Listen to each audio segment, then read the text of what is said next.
ഉഷസ്യേവ സമുദ്ധായ സ്നാത്വാ ദേവമനുസ്മരൻ പ്രാതഃസന്ധ്യാം ഉപാസ്യാന്തേ സ്വാധ്യായ നിരതോ ഭവേത്.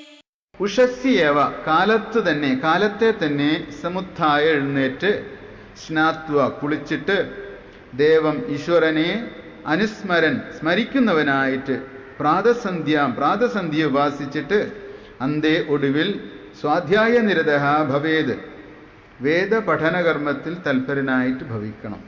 ഒരു സാത്വികനായ ബ്രഹ്മചാരി എന്ത് ചെയ്യണം? രാവിലെ എണീക്കണം.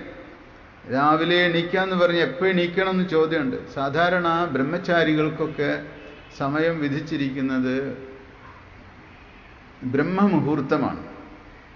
ബ്രഹ്മമുഹൂർത്തം എന്ന് പറഞ്ഞാൽ 3:30 മണിയാണ് ഏകദേശം. അപ്പോൾ അവരെത്ര മണിക്ക് കിടക്കണം? ഒരു 9 മണിക്കെങ്കിലും കിടക്കണം. 9-9:30 കിടക്കണം. അതാ നല്ലത് എപ്പോഴും. അപ്പോൾ അധികം സീരിയൽ കാണില്ലല്ലോ. നേരത്തെ കിടന്ന അത്രയും നല്ലത്. ഒരു 8 മണിക്ക് കിടന്ന് ഒരു 2 മണിക്ക് എണ്ണിട്ട് അത്രയും നല്ലത്. 2:30 കൂടിയിട്ട് നേരത്തെ കിടന്നിരിക്കുക. സൂര്യൻ അസ്തമിച്ച് കഴിഞ്ഞിട്ട് 2-2.5 മണിക്കൂറിൽ കൂടുതൽ ഇരിക്കാൻ പാടില്ല എന്നുള്ളതാണ്. ഏറി വന്നാൽ 3 മണിക്കൂർ, അതിൽ കൂടുതൽ ഇരിക്കരുത്. സൂര്യൻ അസ്തമിച്ചല്ലോ. സൂര്യൻ അസ്തമിച്ച് കഴിഞ്ഞാൽ നമുക്ക് ഉറങ്ങാനുള്ള ഒരു ഓപ്പർച്യൂണിറ്റി തരികയാണ്. കണ്ണടച്ച് ഉറങ്ങിക്കോളൂ എന്ന് പറയുകയാണ് അതിൻ്റെ അർത്ഥം, സൂര്യൻ അസ്തമിച്ച് കഴിഞ്ഞാൽ. അതുപോലെ തന്നെ ഒരു 3 മണിക്കൂർ മുമ്പ്, സൂര്യൻ ഉദിക്കുന്നതിൽ 3 മണിക്കൂർ മുമ്പ് സൂര്യൻ അതിൻ്റെ രശ്മികൾ കൊണ്ട് ഊർജത്തിൻ്റെ പ്രസരണം ഉണ്ടാക്കും. അപ്പം എണീക്കണം. നമ്മളെക്കാൾ നന്നായിട്ട് കിളികൾക്കറിയാതെ കിളികൾ എണീക്കും. ആരും വിളിക്കാതെ തന്നെ കിളികൾ എണീറ്റ് പാടും. നമ്മളെന്നാലും എണീക്കില്ല. അപ്പം അതുകൊണ്ട് നമ്മൾ മറ്റ് ജീവികളെ പോലെ സെൻസിറ്റീവ് ആകുകയാണെങ്കിൽ, കുറച്ചുകൂടി പ്രകൃതിയോട് ലയം പൂണ്ടിരിക്കുകയാണെങ്കിൽ, പ്രകൃതി തന്നെ നമുക്കൊരു ഉറങ്ങാനും എണീക്കാനും ഒക്കെ ഒരു അവസരം ഉണ്ടാക്കി തരും. ശരിക്കും അതിനെ അനുവർത്തിക്കണം. അതാണ് അതിൻ്റെ ശരി. അല്ല, സാത്വിക ജീവിതം നയിക്കുന്നവരുടെ ജീവിതം നമ്മൾ നോക്കുകയാണെങ്കിൽ, ഞാൻ കണ്ടുമുട്ടിയിട്ടുള്ള പലരും വളരെ നേരത്തെ എണീക്കുന്നവരാണ്. ഒരു 3 മണിക്ക് എണീറ്റാനുള്ള ഗുണം, കാലത്തെ കർമ്മങ്ങളെല്ലാം ഒരു അരമണിക്കൂർ കൊണ്ട് കഴിഞ്ഞ് 3:30 കുറച്ച് ധ്യാനവും കീർത്തനവും സ്വാധ്യായത്തിനായിട്ട് നീക്കണം. കാലത്ത് ഒരു 2-3 ഗ്ലാസ് വെള്ളം കുടിച്ചതിന് ശേഷം നിങ്ങൾക്ക് ഈ സ്വാധ്യായവും എല്ലാം വേണമെങ്കിൽ 6:30 വരെ കൊണ്ടുപോകാം. അത്രയധികം കർമ്മബാഹുല്യമില്ലാത്തവർക്ക് 9 മണി വരെ കൊണ്ടുപോകാം. എത്ര സമയം നമുക്ക് കിട്ടുന്നു ജീവിതത്തിൽ അതിനു വേണ്ടിയിട്ട്? ശരിക്കും സാധകന്മാരുടെ ജീവിതത്തിൽ അനുവർത്തിക്കേണ്ടത് ബ്രേക്ക്ഫാസ്റ്റ് മാറ്റണം. സാധകന്മാർക്ക് ബ്രഞ്ച് ആണുള്ളൂ. ബ്രഞ്ച് എന്ന് പറഞ്ഞാൽ എന്താ? Breakfast cum lunch. 11:30 ബ്രഞ്ച് കഴിക്കണം. ബ്രഞ്ച് എന്ന് പറഞ്ഞാൽ എന്താ? ചോറും അല്പം പച്ചക്കറിയൊക്കെ കൂട്ടി കഴിച്ച് പിന്നെ എത്ര മണിക്കാണ്? പിന്നെ ഡിന്നർ മാത്രം. അത് 5 മണിക്ക്.